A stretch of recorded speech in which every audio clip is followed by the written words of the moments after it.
भारत और न्यूजीलैंड के बीच दो टेस्ट मैचों की सीरीज खेली जा रही है। पहला मुकाबला चल रहा है कानपुर के ग्रीन पार्क में। दूसरा दिन पूरे तरीके से रहा न्यूजीलैंड के नाम। नाम तो है ग्रीन पार्क, लेकिन जिस तरीके से प्रदर्शन हुआ ऐसा लगता है कि मुकाबला ईडन पार्क पे तो नहीं चल रहा। इसी कंफ्यूजन को हम दूर करेंगे और हमारे साथ जुड़ेंगे पूर्व भारतीय सलामी बल्लेबाज वसीम जाफर। बस कुछ ही लम्हों में स्वागत है आपका ESPN cricket info match day Hindi.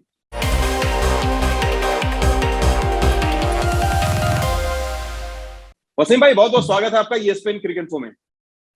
Thank you sir. Wasim भाई, मुकाबला तो चल रहा है जाहिर तौर पर ग्रीन पार्क में, कानपुर के पिच पर, जहां आपने काफी क्रिकेट खेली है, काफी करीब से जानते भी हैं उस मैदान को। लेकिन क्या आपने सोचा था कि यंग और लेथम की ये न्यूजीलैंड की सलामी जोड़ी इस तरीके से चौंका देगी भारतीय गेंदबाजों को?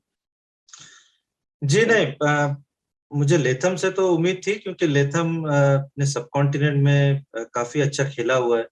यूएई में पाकिस्तान के खिलाफ 2 शतक बनाए हुए, इंडिया में पिछले दौरे में भी 350 बनाए थे, तो वो थोड़े कंडीशंस को जानते हैं, यहाँ पे परफॉर्मेंस भी किया हुआ है। लेकिन विल यंग से थोड़ा सा डेफिनेटली मैं सरप्राइज हुआ हूँ कि जिस तरह से उन्होंने बल्लेबाजी की है और एक तरह से टॉम लेथम को आउटस्कोर किया है। पहली मर्तबा इंडिया में खेल रहे हैं, तो बड़ा इम्प्रेसिव स्टार्ट दिया है। जिस तरह का रिप्लाई न्यूजीलैंड चाहती होगी, तो बहुत ही बढ़िया सिचुएशन में लेकर आ गए न्यूजीलैंड।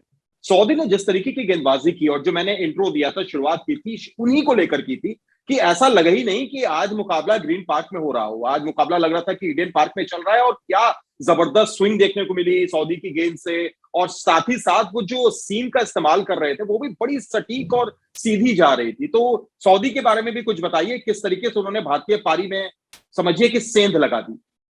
जी हाँ, बिल्कुल। और हमेशा हमेशा दिक्कत में डालते हैं भारतीय बल्लेबाजों को, और वर्ल्ड ओवर में भी बल्लेबाजों को हमेशा तकलीफ देते हैं।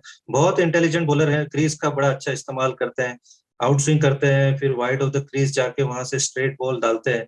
तो कहीं ना कहीं आप एज ए बल्लेबाज आप थोड़ा सा हमेशा अवेयर होना पड़ता है, क्योंकि आप बिल्कुल ऐसा नहीं है कि आप 40 या 50 पर खेल रहे हो तो आपको कोई आउट नहीं कर पाएगा।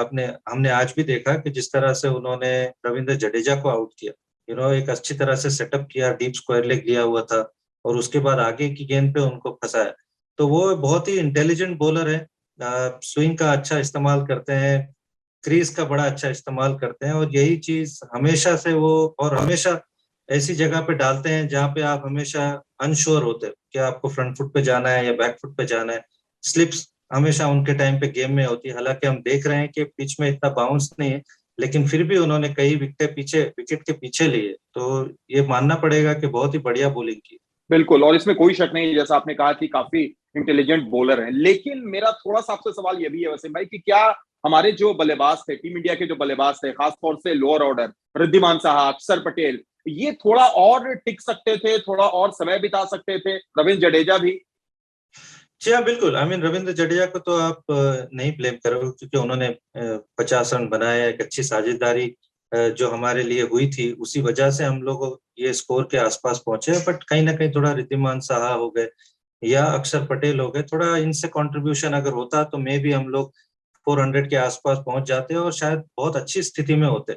लेकिन अभी भी मुझे ऐसा लगता है कि ये टेस्ट मैच बड़ी अच्छी पोजीशन में है, क्योंकि इंडिया के अंदर ऑलवेज डे 3 डे 4 में गेम बहुत चेंज हो जाता है। सडनली आपको विकेटें जब मिलती हैं तो बल्क में विकेटें मिलती हैं। तो इंडिया यही होप करेगी कि शायद कल सुबह आकर 3 या 4 विकेटें चटकाएं और गेम का थोड़ा सा रुख बदले, क्योंकि अभी तक पिच से जो मदद मिलनी चाहिए थी स्पिनर को, वो मिल नहीं पा रही है अभी तक। लेकिन कहीं ना कहीं इंडिया होप करेगी कि डे 3 और डे 3 का जो सेकेंड सेशन है या फर्स्ट सेशन है, यहाँ से थोड़ा सा गेम इंडिया की तरफ पलटना चाहिए। बिल्कुल, और भारतीय फैंस भी सोच रहे होंगे वसीम भाई कि एक बार फिर जो ग्रीन पार्क जिसके लिए जाना जाता है वो अपने पुराने रूप में आए और स्पिनर्स को मदद करे। बहरहाल हमारा जो अगला पॉइंट है वो इसी तरफ है, जैसा आपने कहा बातचीत में कि ऐसा लगता है कि पिच बिल्कुल बेजान है। मेरा सवाल आपसे ये है कि क्या पिच बेजान है या भारतीय गेंदबाजों से आज 57 ओवर की उन्होंने गेंदबाजी की, विकेट नहीं मिली, कुछ चूक हुई?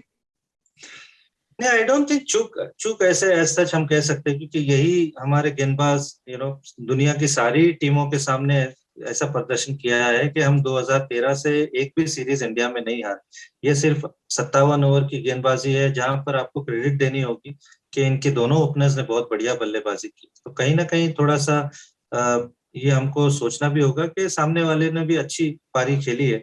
लेकिन जैसे मैंने कहा है कि गेम को चेंज होने में ज्यादा देर नहीं लगता है। हालांकि रन रेट अभी भी 3 के नीचे है, 3 ऑलमोस्ट पौने 3 के नीचे है। तो ये बात इससे समझ आती है कि इंडियन बॉलर्स ने कंट्रोल में बॉलिंग की है लेकिन विकेट नहीं मिली।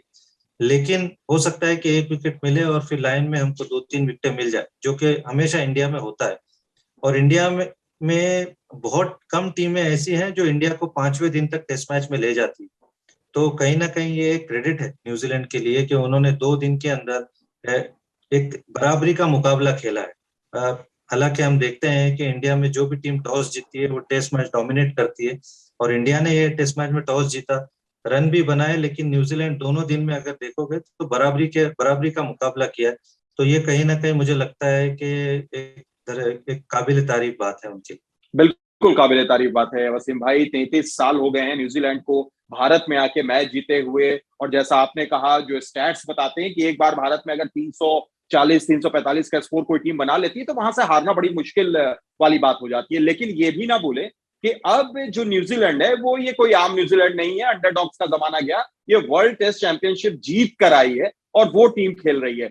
हमारा जो आखिरी पॉइंट है वो यही है वसीम भाई, हालांकि आपने पहले भी कहा कि मेजबान अभी भी मैच में आगे जरूर है टीम इंडिया, पर जो तीसरा दिन होगा वो कैसा होगा, क्या रणनीति होगी और क्या लक्ष्य होगा खासतौर से भारतीय गेंदबाजों का? जी हाँ, बिल्कुल। फर्स्ट ऑफ ऑल तो ये पार्टनरशिप ब्रेक करना होगा। सुबह में अर्ली मॉर्निंग के अंदर अगर उनको पहले आधे घंटे के अंदर विकेट मिलता है तो जरूर वो कोशिश करेंगे कि विलियमसन और रॉस टेलर को जल्दी आउट करें। और जब सुबह का जो मौका है उस वक्त विलियमसन अगर आए और उनका विकेट मिल जाए, रॉस टेलर का विकेट मिल जाए, तो कहीं ना कहीं उनकी बैटिंग पे बड़ा प्रेशर आएगा, क्योंकि उसके बाद इतना एक्सपीरियंस नहीं है उनके जो बाकी बल्लेबाज है। और इंडिया फिर उसके बाद कोशिश करेगा कि कोई कहीं ना कहीं थोड़ा सा लीड उनके पास हो, जहां से आगे वो टेस्ट मैच को बनाने की कोशिश करे। अगर इंडिया को अगर 50 रन की भी अगर लीड मिलती है या उससे उसके आसपास अगर लीड मिलती है, तो मुझे लगता है कि इंडिया थोड़ा डोमिनेटिंग पोजीशन में रहेगा। लेकिन अगर सुबह में अगर विकेट नहीं मिलता है तो कहीं ना कहीं मुझे लगता है कि गेम थोड़ा सा इंडिया के हाथ से थोड़ा दूर चल जाता हुआ नजर आएगा। चलिए, तो पहला घंटा काफी अहम रहेगा जैसा वसीम भाई ने कहा। वसीम भाई एक आंकड़ा भी जो है, बल्कि आंकड़ा नहीं बल्कि यूं कहें कि इस मैच में जो पहले दिन की तस्वीर थी, अगर आपको याद होगा तो 75 रन पर अय्यर नॉट आउट थे, जाडेजा 50 रन पर नॉट आउट थे, आज 75 रन पर यंग नॉट आउट है और लेथम 50 रन पर नॉट आउट है। भारतीय टीम दूसरे दिन 87 रन और जोड़ पाई, ऑल आउट हो गई। उसी हिसाब से अगर हम चले, वैसा ही अगर पॉजिटिव नोट पर रखें, तो शायद तीसरा दिन भारतीय टीम के नाम हो। जी हाँ, बिल्कुल। जैसे बोलते हैं कि हिस्ट्री रिपीट्स इटसेल्फ, तो भारतीय खेमा भी ये सोचेगा कि बिल्कुल ये पहले दिन में इस तरह से गेम हुआ है, और इंडिया भी कोशिश करेगी बिल्कुल कि अगले दिन आकर इसी तरह से सुबह में विकेट चटकाए और हमारे स्पिनर्स थोड़ा सा गेम में आए। जहां अगर स्पिनर्स हमारे गेम में आ जाते हैं तो हमको पता है कि थोड़ा रन बनाना भी मुश्किल होता है और विकेटें भी लगातार मिलती रहती है। तो वो एक एक और 2 विकेट की बात है जहां से मुझे लगता है कि थोड़ा गेम चेंज होना शुरू हो जाएगा। चलिए बिल्कुल, तो 1-2 विकेट गिरेगी, दरार बनेगी, और जब दरार बनेगी तो उसमें से दरवाजा खिड़कियां खुद ब खुद बनती जा सकती हैं। बहुत बहुत शुक्रिया वसीम भाई हमारे साथ जुड़ने के लिए और बातचीत करने के लिए।